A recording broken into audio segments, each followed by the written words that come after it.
Ah, Barcelone et ses tapas, et sa plage, et ses jardins publics, et son indépendance. Ah lol. En octobre, je faisais ma grosse touriste, j'ai découvert un truc trop cool, c'est que Barcelone a décidé de transformer sa ville pour donner plus de place aux piétons et aux cyclistes, et à de nouveaux usages. Rien que ça. Et donc diminuer presque de 50% la circulation des voitures et la place de la voiture. Après, il y en a qui râlent à Paris parce qu'on veut faire une petite piste cyclable. Je vais me faire des amis. Ce projet, ça s'appelle les Super Blocks ou les Super Manzanas ou Super Villas. Et j'ai pas trop compris pourquoi il y avait deux noms en espagnol. Et Super Blocks, bien sûr, c'est en anglais. Donc du coup, je vais plutôt prendre le mot de Super Manzanas parce que je trouve ça plus mignon. Manzana, ça veut dire pomme. Voilà, c'est cute, hein, c'est cute. C'est cute. Mais concrètement, qu'est-ce que c'est?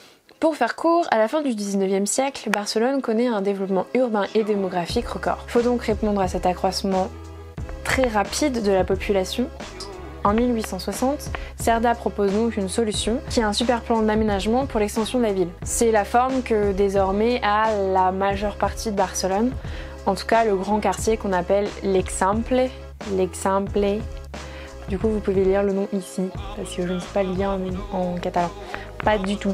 Et ça veut dire extension. Ils sont perspicaces les gars. En gros, c'est un plan hippodamien avec un quadrillage quadriangulaire. Voilà. L'idée est assez révolutionnaire à l'époque puisqu'elle permet, du moins elle facilite la circulation des voitures. Enfin, je vais vous faire un petit schéma, ça va être plus rapide pour comprendre pourquoi. Ça facilite la circulation des voitures.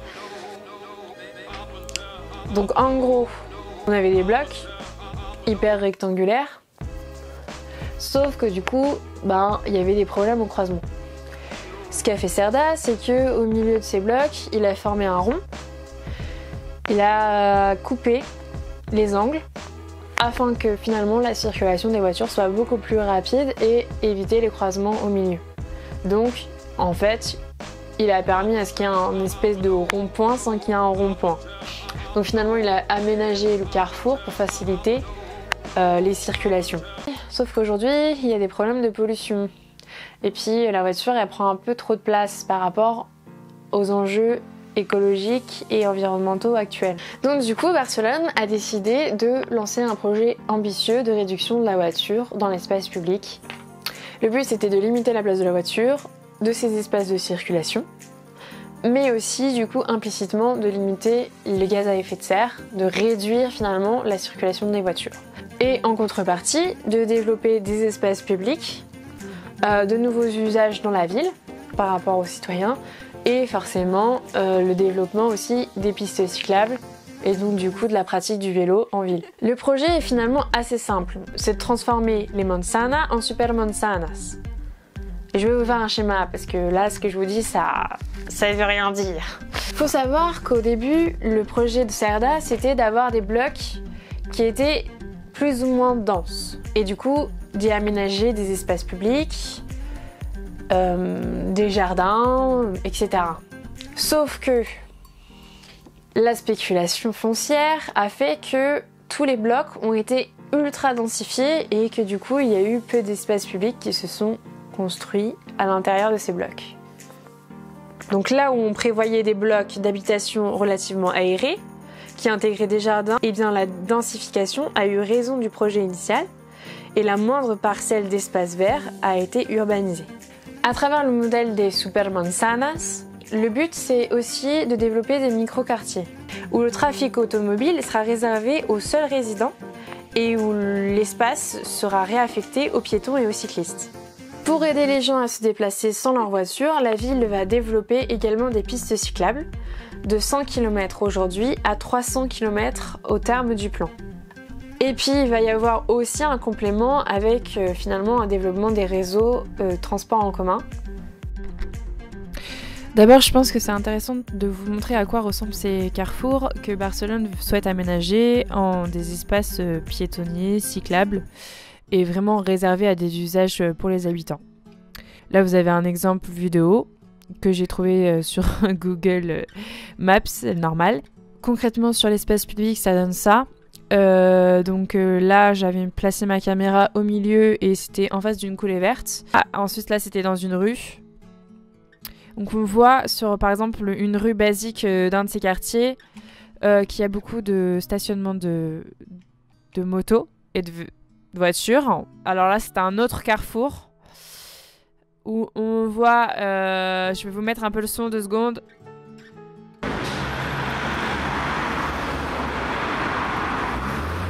Beaucoup de voitures qui sont garées et énormément de circulation. Donc je vais vous présenter aussi l'exemple d'une rue. Voilà, on voit l'occupation que peut avoir la voiture et la mobilette par rapport à l'usage piéton, qui est quand même assez impressionnante. Et là encore, un autre carrefour. Alors là, on voit un piéton qui traverse n'importe comment. Je vous emmène maintenant à Poblenou, où il y a eu la première expérimentation. Donc, pour vous replacer un petit peu, je vous avais présenté le quartier de l'Exemplé, qui a été aménagé par Cerda. Et donc, Poblenou, en fait, c'est à l'est, vraiment en fond de mer. Et c'est un quartier qui est assez spécial, parce que c'est un quartier beaucoup moins dense, qui est assez populaire et qui mélange énormément d'activités, notamment des industries, du tertiaire. Donc c'est parti. Ah, c'est cool de visiter quelque chose comme ça avec quelqu'un. Youhou! 10 km/h, donc c'est plutôt piétonnel. Donc on peut aller ici, je crois. Ouais, Oui, peut-être. Ça commence là. j'ai l'impression. Underground. C'est ça. Encore. Je m'attendais à quelque autre chose. Selon ce qu'il m'a dit maintenant la personne. Bon, après, voilà, hein, peu à peu. Et l'ennemi des peintures, par contre. De toute façon, ça va se faire petit à petit, quoi. Oui. C'est ça que je voulais voir, en fait. Et Ça, c'est super. Ouais, c'est ça que je voulais voir. Comment est-ce qu'ils vont... Les tables de ping-pong. Ils vont mettre... Genre la voiture, là, je suis pas sûre qu'elle puisse faire ça, normalement. Elle a pas le droit, je crois. Voilà. Donc là, on a l'exemple tout à fait de ce qu'il peut pas faire. Tu l'as enregistré, Oui. très bien. On peut lui... Non, c'est bien parce que du coup, quand même, c'est vraiment volontaire. Parce que s'ils mettent tout ça comme espace pour les piétons, ouais. Mais après, Ça fait beaucoup, hein. Je doute si... Le truc, c'est que si à la fin, il y a des espaces comme ça dans toutes les rues, Ouais. est-ce que tu vas avoir des enfants en train de jouer dans tous les espaces comme ça C'est ça, c'est la question que je me posais. Je ne sais pas si ça devra avoir quelques thématiques pour chaque espace. C'est ce que je me dis, tu vois. Parce que je me dis, ça va faire beaucoup d'espaces vides. Oui. C'est-à-dire qu'il va y avoir une multiplication par 10 des espaces piétonniers. Et ça, c'est un truc qu'on s'est dit avec ma pote architecte, qui va être hyper dur à gérer par rapport à la ville de Barcelone. Alors, je dis pas, hein, ce projet, il est complètement ouf et je trouve ça trop bien. Mais à terme, est-ce qu'on va trouver assez d'usages différents pour que tous les espaces ne ressemblent pas juste à du néant qui a été réaffecté à du piétonnier?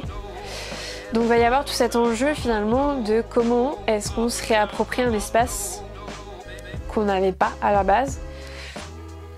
Il va falloir faire à mon avis de l'animation, il va falloir sécuriser les lieux aussi parce que pour qu'il y ait des enfants qui puissent jouer par exemple, ben, c'est bizarre que ça soit au milieu d'un carrefour et que ça soit juste des lignes qui sont dessinées. Voilà, il va falloir vraiment qu'il y ait tout un travail. Je pense pas que ce soit impossible, mais finalement, peut-être que ça demande énormément d'investissement. pour que les habitants intègrent ce projet. Plusieurs habitants se sont regroupés pour protester contre le projet. La principale raison, c'était que du coup, ils devaient garer leur voiture assez loin de leur logement. Ils devaient marcher plus de temps. Ça peut se comprendre dans des problématiques, par exemple, tu reviens de course, t'as pas envie de marcher pendant 15 ans. Ou alors des personnes à mobilité réduite qui n'ont pas forcément la capacité de marcher longtemps. Ils ont commencé par un quartier qui est assez populaire, qui est Poblenou, où il y a peut-être moins de personnes qui habitent, et c'est plus un quartier assez mixte en fait. Il y a des habitations, mais il y a aussi de l'économique, etc. Et c'est assez peu dense. Du coup, je me dis que si ça n'a pas été encore approprié comme il se doit, c'est peut-être aussi parce que il n'y a pas la demande vraiment. Mais du coup, c'est ça aussi qui se pose, c'est-à-dire que on a anticipé les usages avant qu'il y ait vraiment un besoin. C'est-à-dire qu'on a dit, voilà, cette partie de la ville, on va la réaffecter pour les piétons. Mais est-ce qu'il va y avoir vraiment un besoin ?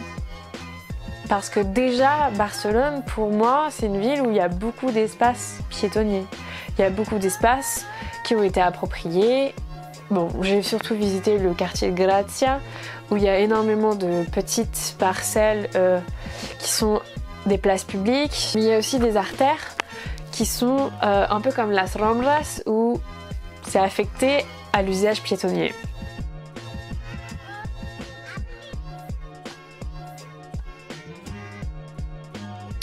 Mais du coup, ce projet, il pose la question de la pertinence d'anticiper des usages avant qu'il y ait forcément le besoin.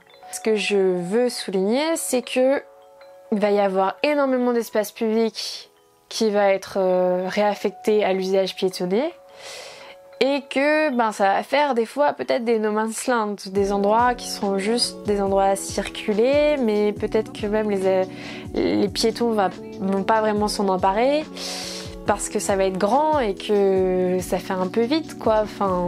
Donc à mon avis, la municipalité de Barcelone a un énorme défi pour réaffecter ces espaces à de nouveaux usages, à réfléchir à ces nouveaux usages, à peut-être du coup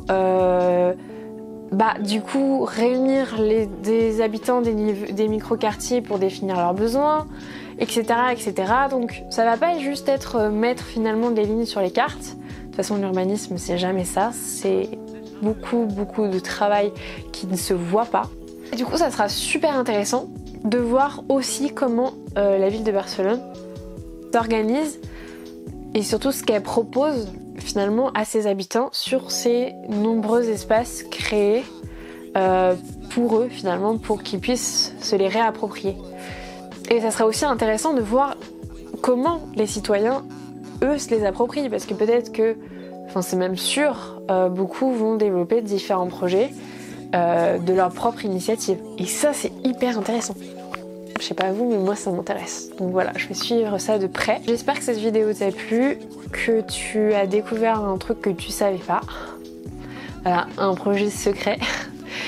Et surtout que ça t'a fait peut-être réfléchir à différentes choses, par exemple à l'espace public, au partage aussi des usages et des circulations. Voilà, si ça t'a plu, n'hésite pas à partager, à liker, etc., etc., etc., etc. Ce sera trop cool. Surtout me dire en commentaire si ça t'a plu. Et j'espère pouvoir t'emmener dans d'autres endroits hyper chouettes, parce qu'il y en a plein. Et continuer ce format qui me plaît beaucoup. Voilà. Et j'espère que ça te plaît aussi, surtout. Allez, salut!